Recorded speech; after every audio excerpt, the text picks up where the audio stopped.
हमारे सभी साथियों को मेरा नमस्कार। आज के इस सेशन में आप सभी का बहुत बहुत स्वागत है और हम बात कर रहे हैं एमपीपीएससी मेंस के मैथ्स और स्टैटिस्टिक्स वाले पोर्शन में नए सिलेबस पर आधारित, जिसमें हम लोग बात कर रहे हैं एक बहुत महत्वपूर्ण टॉपिक जिसको इसी वर्ष जोड़ा गया है, जिसका नाम है मेंसुरेशन अर्थात क्षेत्रमिति। पिछली क्लासेस में क्षेत्रमिति की श्रृंखला में आपने देखा कि हमने क्षेत्रमिति को दो पार्ट में बांटा, जैसे कि 2D और 3D। अब हम क्षेत्रमिति के 2D को कंप्लीट कर चुके हैं, 2 डायमेंशनल वाले को, जहां पर हमने मुख्य मुख्य बातें जो एमपीपीएससी के दृष्टिकोण से बहुत ज़्यादा इंपॉर्टेंट हैं वो सारी डिस्कस कर ली हैं। साथियों, अब हम आगे बढ़ रहे हैं और अब हम बात करेंगे मेंसुरेशन 3D की। 3D अर्थात 3 डायमेंशन मतलब 3 विमाएं। अभी तक आपने देखा कि जो भी प्रश्न थे उसमें या तो परिमाप पेरीमीटर की बात हो रही थी या फिर हमारी क्षेत्रफल की एरिया की बात हो रही थी, और उस पर आधारित हमने अलग अलग प्रकार के क्वेश्चन, डिफरेंट टाइप के जो क्वेश्चन हैं अलग अलग ज्योमेट्रिकल शेप में, जैसे कि वृत्त हो गया, आयत हो गया, रेक्टेंगल, चतुर्भुज वगैरह सब में आपने देखा। त्रिभुज भी हमने देखा। उसके बाद अब हम जो चलेंगे, अब हम 3D मेंसुरेशन की बात करेंगे। जब ऑब्जेक्ट 3D होगा तब मेंसुरेशन कैसे जो है वो आपका काम करेगा, और आपकी परीक्षा की दृष्टि से, मेंस की दृष्टि से किस तरह के प्रश्न आपके लिए काम के हैं, उस पर हम लोग जो है चर्चा करने जा रहे हैं। दोस्तों, आपको बहुत ध्यान से इस चीज़ को समझना है, बहुत ध्यान से सेशन को अटेंड करना है और सारे कॉन्सेप्ट जो है वो एक एक करके डिस्कस करेंगे। तो 3D ऑब्जेक्ट की अगर मैं बात करूं आपसे, तो आप कहेंगे कि 3D ऑब्जेक्ट में सबसे पहला ऑब्जेक्ट कौन आता है। तो आपसे यदि मैं बात करूं 3D ऑब्जेक्ट्स के बारे में, तो 3D ऑब्जेक्ट में मैंने आपको जैसा कि इंट्रोडक्टरी क्लास में बताया था, मैं आपको एक बात हमेशा बोलता हूं, फिर से दोहरा देता हूं कि हम जो भी पढ़ते हैं वो एक दूसरे से पूरा कनेक्टेड होता है। तो आपने यदि पिछली वीडियोस मेंसुरेशन की नहीं देखी हैं तो ज़रूर देखिए, क्योंकि ये सीरीज़ है। सीरीज़ का मतलब ये है कि पिछला वीडियो अगले वीडियो से कनेक्टेड होगा। कम समय में हम ज़्यादा से ज़्यादा कवर करने की कोशिश कर रहे हैं और ये कंप्लीट फ्री सीरीज़ आपके लिए चल रही है, मैंने आपसे कहा भी था।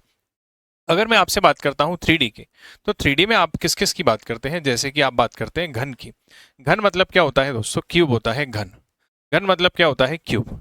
एक आप क्यूब की बात करते हैं, एक आप घनाभ की बात करते हैं। घनाभ को आप क्या बोलते हैं? क्यूबॉइड। क्यूबॉइड की बात करते हैं।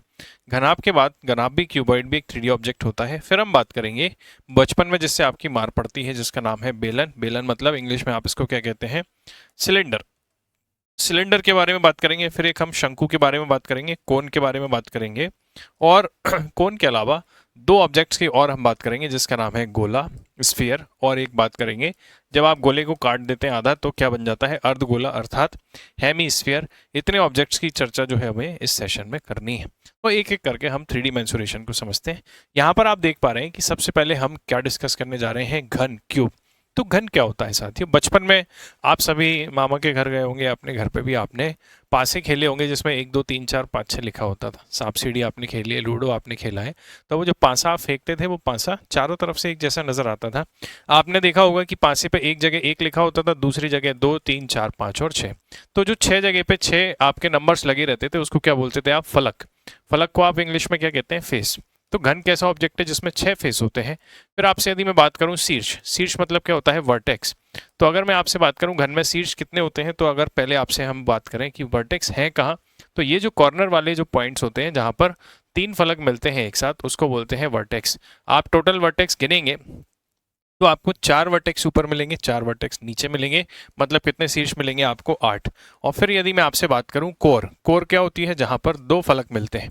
जैसे कि अगर मैं आपको इसमें मार्क करके बताऊं, देखिए आप, ये वाली जो लाइन है इसको क्या बोलेंगे आप? कोर। कोर मतलब एज। ये वाला फलक जिसको मैं मार्क कर रहा हूं और ये वाला फलक, ये दोनों जहां पर आपस में टच हो रहे हैं, इसी को आप कोर कहते हैं, एज कहते हैं। तो घन में कितनी एज होती हैं? टोटल 12। गिन के आप देखिएगा, इमेजिन करके देखिएगा, आप जिस कमरे में बैठे हैं वो भी एक घन जैसा हो, अगर हम मान लेते हैं उसकी सभी दीवारें एक जैसी हैं, तो आप उसकी कोरें, शीर्ष और फलक गिन के देखेंगे तो आपको टोटल इस तरीके का स्ट्रक्चर कुछ मिलेगा। उसके बाद घन है क्या? घन एक्चुअल में है एक 3D ऑब्जेक्ट। सबसे पहले तो ये 2D ऑब्जेक्ट है कि 3D ऑब्जेक्ट है? दोस्तों आप बोलेंगे सर ये 3D ऑब्जेक्ट है। 3D मतलब 3 डायमेंशन वाला ऑब्जेक्ट है, अर्थात इसमें लेंथ भी है, लंबाई भी है, ब्रेड्थ भी है, चौड़ाई भी है, और हाइट भी है, और ऊंचाई भी। मतलब यहाँ पर इसको घन आप जब कहोगे जब इसकी लंबाई, चौड़ाई और ऊंचाई, जैसे इसको लंबाई मान लेते हैं, इसको चौड़ाई मान लेते हैं और इसको ऊंचाई मान लेते हैं, तीनों आपस में क्या होंगी? बराबर होंगी। अर्थात लेंथ बराबर ब्रेड्थ बराबर हाइट मान लेते हैं थोड़ी देर के लिए कि ए यूनिट है या ए मीटर है या ए सेंटीमीटर है, तो ऐसे ऑब्जेक्ट को आप कहेंगे घन या क्यूब। तो घन क्या है? एक 3D ऑब्जेक्ट है, 3 डायमेंशनल फिगर है जिसकी लंबाई, चौड़ाई और ऊंचाई बराबर होती है, जिसमें 6 फलक होते हैं, 8 शीर्ष होते हैं और 12 एजेस होती हैं। आप इतना डेफिनेशन लिख के आ जाइए, आपसे 2 मार्कर में कभी पूछता है। एक छोटा सा डायग्राम तो बनाने की जगह रहेगी नहीं, बट फिर भी अगर मौका मिलता है तो डायग्राम बना दें, आप इजीली एक्सप्लेन कर सकते हैं किसी भी चीज़ को। अब दोस्तों मैं आपको 2 चीज़ें और बताना चाहता हूँ। मेंसुरेशन पढ़ रहे हैं क्योंकि आप, और अब आप कौन सा मेंसुरेशन पढ़ रहे हैं? 3D mensuration. तो आपने देखा था कि जब आप 2D मेंसुरेशन पढ़ रहे थे विद्यार्थियों, तो 2D मेंसुरेशन में आपको 2 चीज़ें मिलती थी। कौन कौन सी 2 चीज़ें मिलती थी? एक चीज़ आपको मिलती थी परिमाप, पेरीमीटर। एक आपको मिलता था परिमाप और दूसरा आपको मिलता था क्षेत्रफल, एरिया। अब आपको यहाँ क्या मिलेगा? यहाँ पर आपको मिलेगा पृष्ठ क्षेत्रफल। पृष्ठ क्षेत्रफल को आप इंग्लिश में कहते हैं सरफेस एरिया। क्या है इसको अभी समझते हैं। और एक आपको मिलेगा आयतन। ये 2 टर्म्स के बारे में हम लोग यहाँ पर बात करेंगे। अब ये सरफेस एरिया क्या है, पृष्ठ क्षेत्रफल क्या है? तो आप एक चीज सोच के देखिए कि अगर मैं क्यूब के बारे में बात करता हूं, जैसे कि ये मैंने एक क्यूब बना दिया आपके लिए, अगर मैं यहाँ पर क्यूब के बारे में बात करूं तो ये पूरा क्या है? एक पृष्ठ है, एक सरफेस है। तो इस सरफेस का आपको एरिया निकालना हुआ अगर, तो आप बोलेंगे मैं पृष्ठ क्षेत्रफल की बात कर रहा हूं। अब उसमें टोटल कितने सरफेस हैं? 6। तो यदि हम 6 सरफेस का एरिया आपस में जोड़ दें, इधर वाले का, इधर वाले का, ऊपर वाले का, नीचे वाले का, सबका एरिया आपस में जोड़ दें, तो यही क्या बन जाएगा? आपका संपूर्ण पृष्ठ का क्षेत्रफल। क्या बनेगा? संपूर्ण पृष्ठ का क्षेत्रफल। मतलब अगर किसी भी 3D ऑब्जेक्ट में टोटल सरफेस एरिया इसको आप कहते हैं, किसी भी 3D ऑब्जेक्ट में, चाहे वो बेलन हो, चाहे वो सिलेंडर हो, चाहे वो कोन हो, उसमें जितने सरफेस आपको नजर आ रहे हैं, जैसे बेलन में क्या होगा? एक ऐसा राउंड सरफेस होगा, ऊपर एक सर्कल होगा और नीचे एक सर्कल होगा। आप सारा एरिया जोड़ देंगे सरफेस का, तो वो कहलाएगा टोटल सरफेस एरिया, संपूर्ण पृष्ठ का क्षेत्रफल। तो हम यहाँ पर इस संपूर्ण पृष्ठ क्षेत्रफल की बात करेंगे, किसमें? 3D ऑब्जेक्ट में। दूसरी हम किसकी बात करेंगे? आयतन की। अब पृष्ठ क्षेत्रफल में 2 तरह के पृष्ठ क्षेत्रफल और होते हैं। कौन कौन से होते हैं आप समझें। एक होता है वक्र पृष्ठ का क्षेत्रफल, जिसको हम बोलते हैं कर्व्ड सरफेस एरिया, और एक होता है पार्श्व पृष्ठ का क्षेत्रफल, जिसको आप बोलते हैं लेटरल सरफेस एरिया। वक्र पृष्ठ का क्षेत्रफल और पार्श्व पृष्ठ का क्षेत्रफल। अब ये कर्व्ड सरफेस एरिया क्या है, वक्र पृष्ठ का क्षेत्रफल क्या है, ये मैं आपको समझाता हूं, दोनों में डिफरेंस क्या है। जैसे मान लीजिए हम इस क्यूब की बात करें, इस क्यूब की बात करें, इस घन की बात करें। अगर मैं इस क्यूब की बात करूं ना साथियों, तो आपको जैसे देखते हैं यहाँ पर जगह होगी हमारे पास। अगर मान लीजिए मैं आपके लिए क्यूब बनाता हूं, अगर सपोज कीजिए मैं आपके लिए घन बना देता हूं, और इस घन में मान लीजिए मैं आपसे बोलता हूं कि इसका वक्र पृष्ठ का क्षेत्रफल निकाल के बताइए या पार्श्व पृष्ठ का क्षेत्रफल। तो वक्र मतलब होता है कर्व। कर्व मतलब क्या होता है? जहां पर घूमा हुआ ऐसा स्ट्रक्चर होगा, वहां होगा वक्र पृष्ठ का क्षेत्रफल। और पार्श्व क्या होता है? पार्श्व मतलब होता है सीधा, सीधा मतलब स्ट्रेट। तो जब पार्श्व पृष्ठ के क्षेत्रफल की मैं आपसे बात करूं, तो जैसे इस क्यूब में आप देखें कि दीवारें घूमी हुई हैं कि एकदम सीधी सीधी।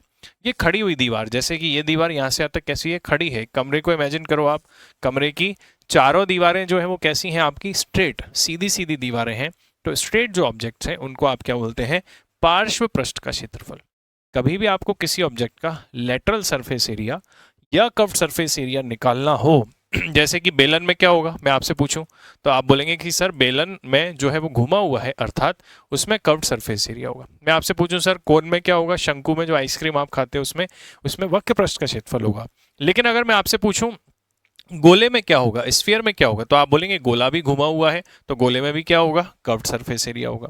लेकिन अगर मैं आपसे पूछता हूं घन, घन मतलब क्यूब, या मैं आपसे पूछता हूं घनाभ, घनाभ मतलब क्या होता है? क्यूबॉइड।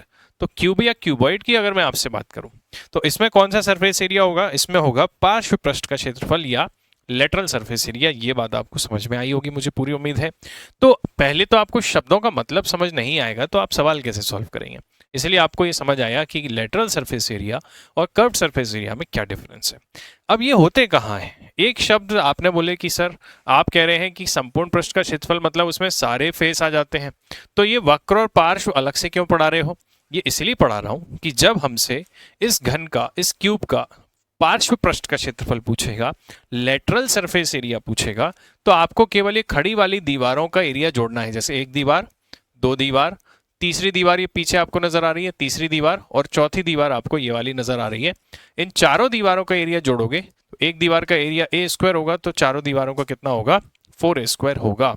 इसीलिए आपको ये दोनों टर्मिनोलॉजीज मैंने बताई ताकि आपके दिमाग में ये बात क्लियर बैठे कि पार्श्व पृष्ठ का क्षेत्रफल मतलब या वक्र पृष्ठ का क्षेत्रफल, दोनों का ही मतलब कौन सी दीवार का क्षेत्रफल होगा? खड़ी दीवारों का क्षेत्रफल होगा। मैं चालू भाषा में आपसे बात कर रहा हूँ। वर्टिकल ऊंचाई के साथ जो दीवारें हैं उनका एरिया होगा।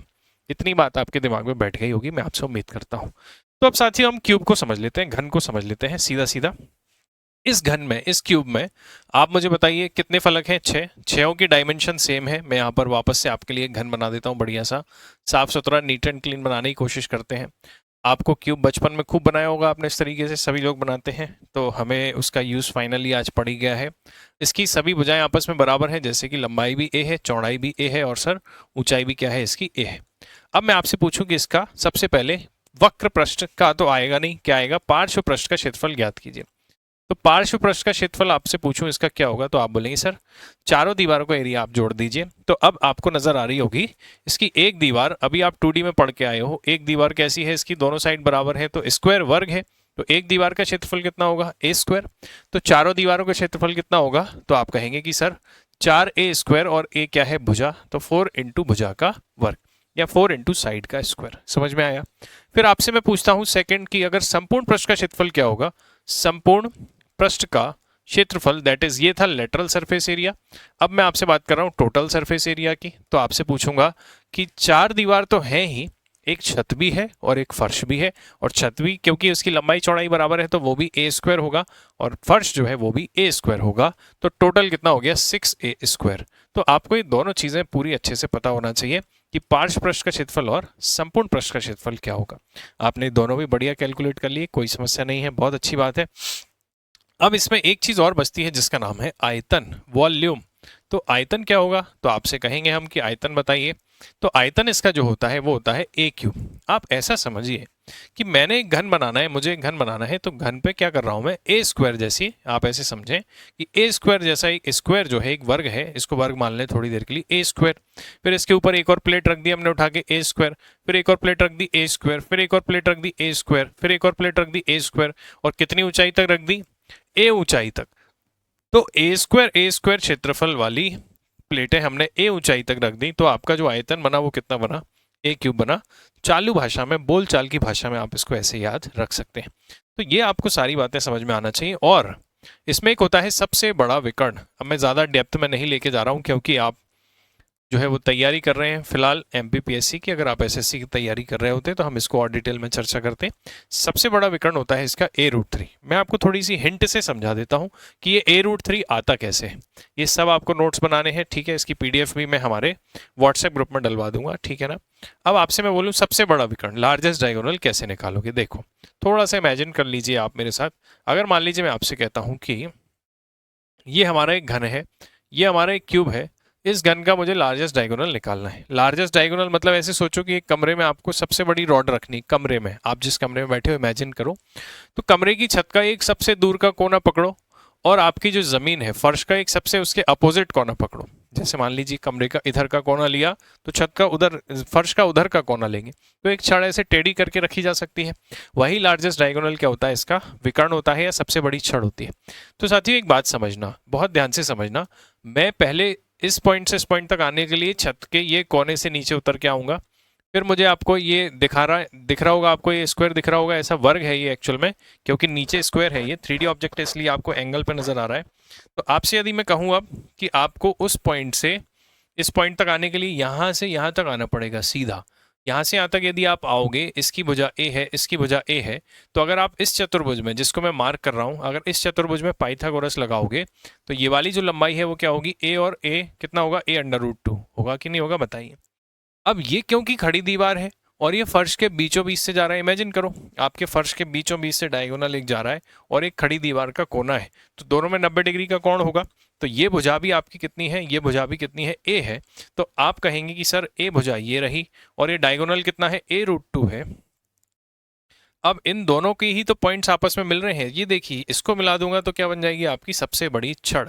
तो ये कहाँ मिल रही है? इस समकोण त्रिभुज में, जिसको मैं अलग से बना रहा हूँ। अगर आप इसमें आप पाइथागोरस थ्योरम लगाओगे तो आपका कितना आ जाएगा? a√3। पाइथागोरस लगा के देख लेना। तो लार्जेस्ट डायगोनल कितना आएगा? a√3। इसको आप आसान भाषा में ऐसे समझें कि a√3 कैसे आया है? अंडर रूट में a square plus a square plus a square आया है। एक्चुअल में लंबाई का स्क्वायर प्लस चौड़ाई का स्क्वायर प्लस ऊंचाई का स्क्वायर आया है। 3 बार a स्क्वायर आया है तो 3 अंडर रूट में रह गया और a स्क्वायर में से a बाहर आ गया। लंबाई, चौड़ाई और ऊंचाई, लंबाई का स्क्वायर प्लस चौड़ाई का स्क्वायर प्लस ऊंचाई का स्क्वायर। देखो आप यहाँ पर आपने a√2 कैसे निकाला होगा, लंबाई का स्क्वायर प्लस चौड़ाई का स्क्वायर और बाद में क्या जुड़ गया उसमें, प्लस ऊंचाई का स्क्वायर। तो इस कारण से ये a√3 आया है। मतलब घनाभ के केस में, क्यूबॉइड के केस में जहाँ तीनों भुजाएं अलग अलग होंगी, तीनों साइड्स अलग अलग होंगी, लेंथ ब्रेड्थ और हाइट अलग होंगी, वहां पर क्या आएगा, लंबाई स्क्वायर प्लस चौड़ाई स्क्वायर प्लस ऊंचाई स्क्वायर। तो दोनों बातें मैंने आपको यहाँ कनेक्ट करके बता दी। तो घन की बात अगर आप समझ गए तो एक क्वेश्चन देखिए, बहुत अच्छा सवाल है। एक घनाकार टंकी की प्रत्येक विमा 6 मीटर है। दोस्तों ये नया टॉपिक है, ये परीक्षा की दृष्टि से एक बहुत ही नया टॉपिक है। तो आपको क्या करना है, इस टॉपिक को बहुत अच्छे से कंटेस्ट करना है, बहुत बढ़िया तरीके से सीखना है, ताकि पेपर में यहाँ से सवाल आएंगे ज़रूर। और आप इस सवाल पहले भी आपसे पूछे हैं, 2018-19 के पहले आपसे ये सवाल पूछे गए हैं। अब तो उसने लिख दिया है सिलेबस में, तो आपको अच्छे से पढ़ के जाना ही जाना है, ताकि इसका प्रश्न आए तो आपसे बने। अब एक घनाकार टंकी की प्रत्येक विमा 6 मीटर है। सबसे पहली बात उसने क्या बोला है, घनाकार टंकी, मतलब टंकी कैसी है, घन है। घन है यदि टंकी, तो आपको पता ही है कि भैया टंकी तो ऐसी होगी, ये तो पक्की बात है। अब उसकी ईच डायमेंशन 6 मीटर है, मतलब उसकी लंबाई भी 6 मीटर है, उसकी चौड़ाई भी 6 मीटर है, उसकी ऊंचाई भी 6 मीटर है। आपने तुरंत एक घन बनाया, चित्र बनाया। अगर आपको घन बनाते नहीं आता है तो पेपर में क्रिएटिविटी ना करें, गंदा ना करें आपकी कॉपी को। अगर नहीं बनाते आता है तो सीधा चुपचाप लिख देंगे कि प्रश्नानुसार प्रत्येक घन की भुजा बराबर इतना है। तो अब ए लिखने की जरूरत तो है नहीं, 6 मीटर ही लिख देते हैं, क्योंकि प्रश्न में आपको दिया गया है। अब इसकी चारों दीवारों पर 10 रुपए प्रति वर्ग मीटर की दर से पुताई करवाने का खर्च ज्ञात कीजिए। दोस्तों मैंने आपसे कहा था कि पुताई कहाँ होगी, टंकी में नीचे तो होगी नहीं, चारों खड़ी दीवारों पर होगी। तो चारों खड़ी दीवारों पर होगी, मतलब कौन सा क्षेत्रफल, पार्श्व पृष्ठ का क्षेत्रफल, लेटरल सरफेस एरिया, कि वक्र पृष्ठ का क्षेत्रफल। आप कहेंगे वक्र नहीं, क्योंकि घुमा हुआ नहीं है, ये तो सीधी सीधी दीवारें हैं, मतलब इसके पार्श्व पृष्ठ का क्षेत्रफल आएगा, लेटरल सरफेस एरिया आएगा।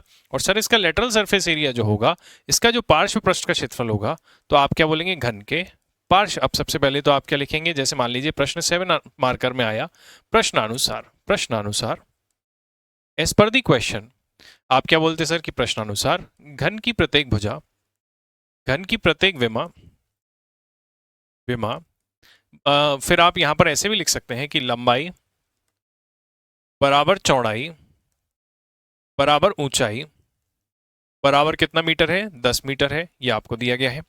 और आपको पता है कि प्रति वर्ग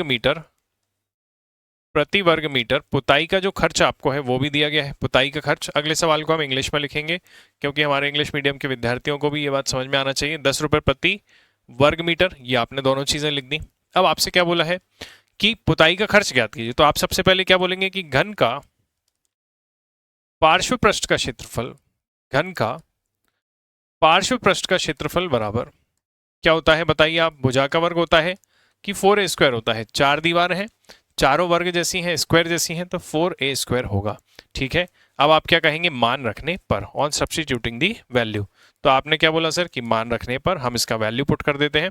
तो जो मान रखेंगे आपको मिलेगा 4 इंटू किसका स्क्वायर, 6 का स्क्वायर, 6 छंग 36, 36 चुके 144, 144 क्या आएगा, वर्ग मीटर, 144 स्क्वायर मीटर आ गया। अब आपसे क्या बोल रहा है, पुताई का कुल खर्च बराबर, पुताई का कुल खर्च बराबर, देखिए कितना बढ़िया सवाल है 7 मार्कर में। पुताई का कुल खर्च बराबर 144 इंटू कितने रुपए के हिसाब से, 10 रुपए के हिसाब से कितने रुपए प्राप्त हुआ, 1440 रुपए प्राप्त हुआ। लास्ट में एक लाइन लिखेंगे आप, अतः घन की चारों दीवारों पर, अतः चारों दीवारों पर पुताई का कुल खर्च, अतः चारों दीवारों पर पुताई का कुल खर्च कितना रुपए प्राप्त हुआ, 1440 रुपए प्राप्त हुआ। और यही हमारा क्या होगा, अभीष्ट उत्तर होगा। यही हमारा कैसा उत्तर होगा सर, अभीष्ट उत्तर है।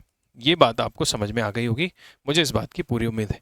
आप ऐसे लिख के आ जाएं एग्जाम में, आपको कोई नहीं रोक रहा, पूरे नंबर आपको वो दे देगा एग्जामिनर बिना किसी तकलीफ के। ठीक है, इकाई जरूर लिखना है, 1440 रुपये, यहाँ पर वर्ग मीटर, ये यूनिट्स के नंबर मत कटवा के आ जाना पेपर में। ठीक है, चले भाई आगे बढ़े, नेक्स्ट क्वेश्चन की तरफ मूव करते हैं। अगला सवाल देखते हैं, कवि क्या कहना चाहता है। एक घनाकार बक्से की प्रत्येक विमा 8 मीटर है, तो इसका कुल पृष्ठ क्षेत्रफल ज्ञात कीजिए।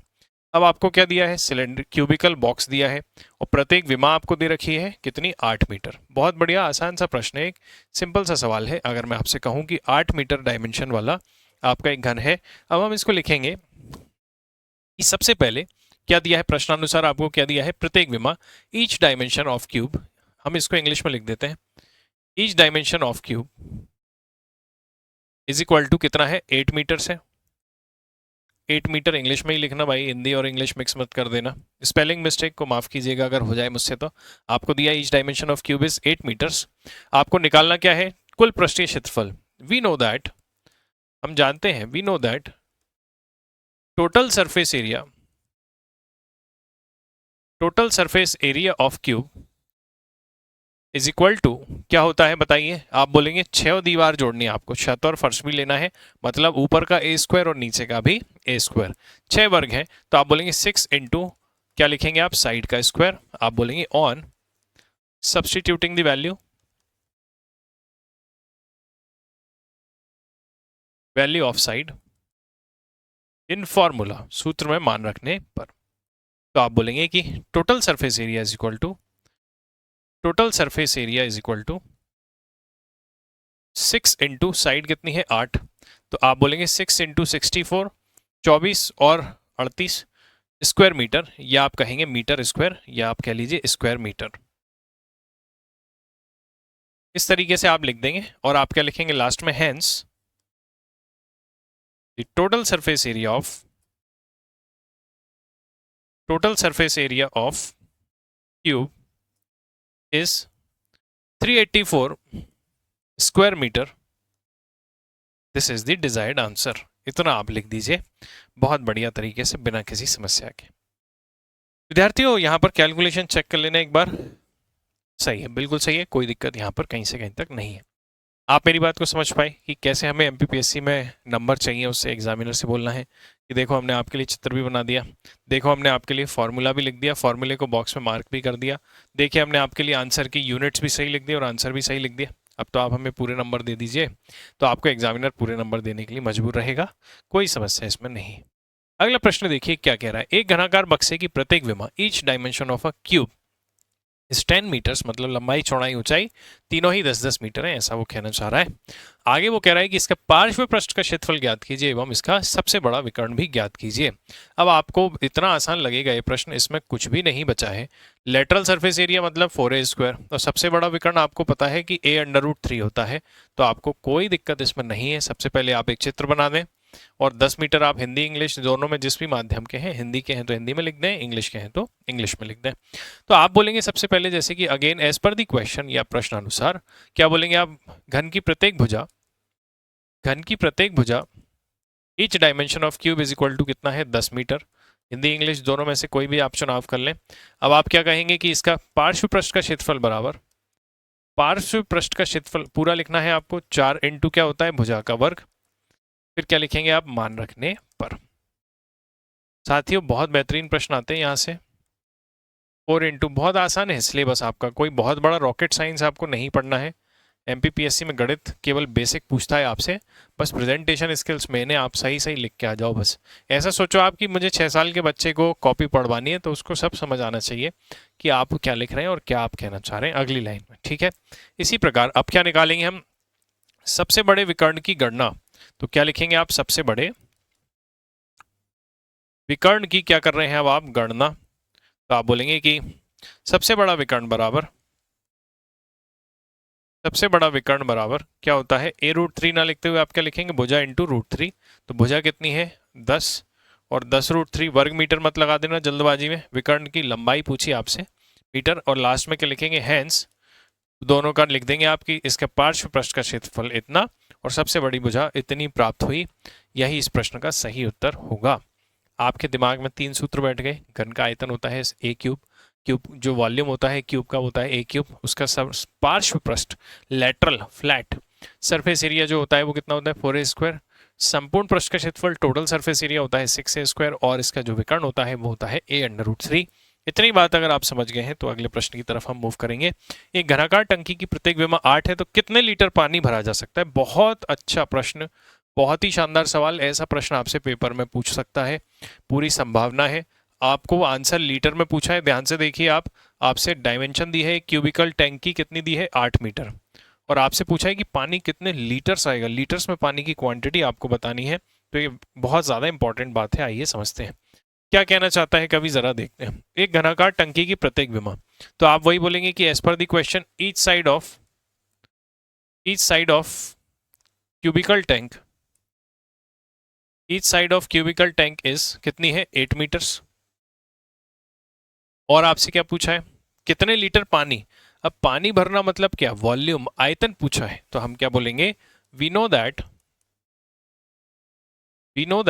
Volume of cube, volume of cube is, क्या होता है, भुजा का क्यूब, साइड का क्यूब। सब्स्टिट्यूट करिए वैल्यू आप, तो आप बोलेंगे 8 का क्यूब, तो आप बोलेंगे 512 क्यूबिक मीटर, 512 घन मीटर है। पर आंसर क्या पूछा है, लीटर में। अब यहाँ पर आपका विमाओं का डायमेंशन का एक बड़ा रोल बहुत इंपॉर्टेंट काम में आएगा। आप बोलेंगे चूंकि सिंस 1 घन मीटर बराबर, अगर 1 घन मीटर का टंकी आप बनाओगे तो उसमें कितने लीटर पानी आता है साथियों, आपको पता है ये बात, 1000 लीटर होता है। अगर 1 घन मीटर का मतलब, अगर आप 1 मीटर लंबी, 1 मीटर लंबी, 1 मीटर चौड़ी और 1 मीटर ऊंची टंकी यदि बना देंगे ना दोस्तों, ऐसे 1 मीटर बाई 1 मीटर की ऐसे टंकी बना दोगे ना, तो इसमें जो पानी आएगा वो कितना लीटर आएगा, 1000 लीटर। घर पे बना के देख लेना आप, ठीक है। 1 घन मीटर बराबर 1000 लीटर, ये बहुत ज़्यादा काम की बात है, इसके नंबर मिलेंगे आपको एग्जाम में, आपको लिखना है। चूंकि 1 घन मीटर बराबर 1000 लीटर, इसीलिए हैंस इसको आपको कायदे से यहाँ लिखना चाहिए था, हैंस 512 घन मीटर बराबर, 512 घन मीटर बराबर 512 इंटू 1000 लीटर। अब लास्ट में क्या लिख देंगे अपन, अतः टंकी में 512 30 लीटर पानी आएगा। Hence the capacity of the tank is, कितनी है, 512,000 litres. This is the desired answer, यही हमारा अभीष्ट उत्तर होगा, ठीक है। आप मेरी बात को समझ पाए, आपको सवाल का उत्तर मिल गया है, मुझे उम्मीद है दिमाग में आपके बात बैठ गई होगी। इसको आपको बॉक्स में बढ़िया सा मार्क करके आना है, एग्जामिनर को बताना है कि देखो हमको ये आता है, ठीक है ना। हमने ऑनलाइन वीडियोस देखे थे, हमको याद है कि 1 घन मीटर बराबर 1000 लीटर। कॉपी में इसको नोट कर लीजिएगा। चलिए दोस्तों आगे बढ़ते हैं।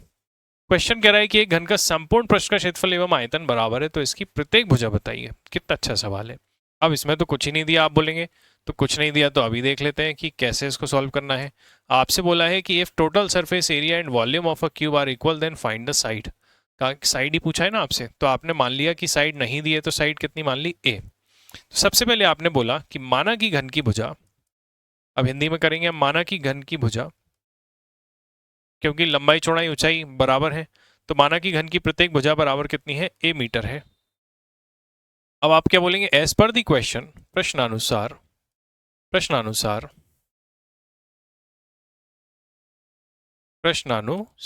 एज पर द क्वेश्चन, प्रश्न के अनुसार क्या है भाई, पूछिए उससे। संपूर्ण पृष्ठ का क्षेत्रफल,